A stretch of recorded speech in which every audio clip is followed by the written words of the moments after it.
How would you catch a moth? Well, you could buy a net and chase it.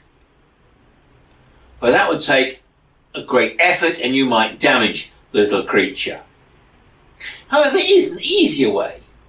Switch on a light and the moth comes to you. Tonight we celebrate the Nativity of the Christ. In Luke's Gospel, divine messengers appear to shepherds and announce this amazing birth. And that's all the angels do. They give no orders, but without any command, the shepherds go in haste to Bethlehem. Something propels them to that stable. John's Gospel uses the image of light to speak of that same attraction. He starts his Gospel with, "In the beginning was the Word, and the Word was with God, and the Word was God." John identifies this Word with the radiant glory of God. In him was life, and the life was the light of all people. The letter to the Hebrews echoes this. The Son is the radiant light of God's glory and the perfect copy of his nature. This magnificent vision spread like wildfire throughout the ancient world. Yet for the last 150 years in the West, the number of worshipping Christians has fallen. In response, the Church has panicked and come up with various schemes and plans for church growth. However, they all seem to be focused on getting bigger and better nets. We may indeed catch a few more moths, but overall it's making very little difference. As a Franciscan Tertiary and as an Anglican priest, I would like to cheekily suggest a more Catholic approach to evangelism. Let's consider the means and the ends of bringing people to the Christ whose birth we are celebrating. First, what do we want to achieve? If I cram my home with all manner of stuff, then there comes a point when there is little room left for me.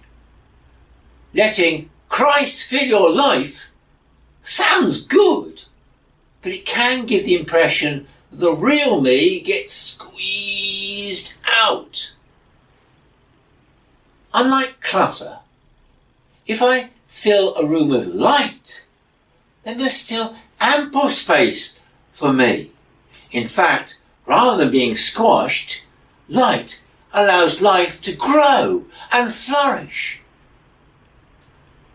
God's purpose for us can best be summed up by St. Athanasius, that 4th century bishop of the great North African city of Alexandria.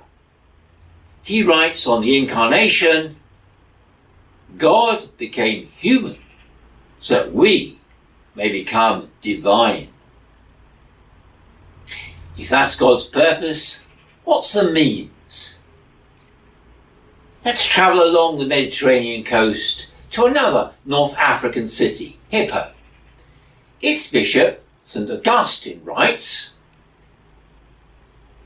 O Lord, you have made us for yourself, and our hearts are restless until they rest in you.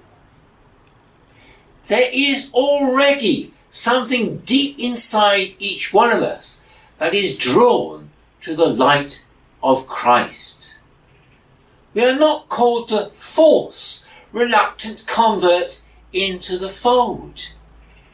Rather, our task is to ensure that Christ's light is lifted up, knowing that he will draw people to himself.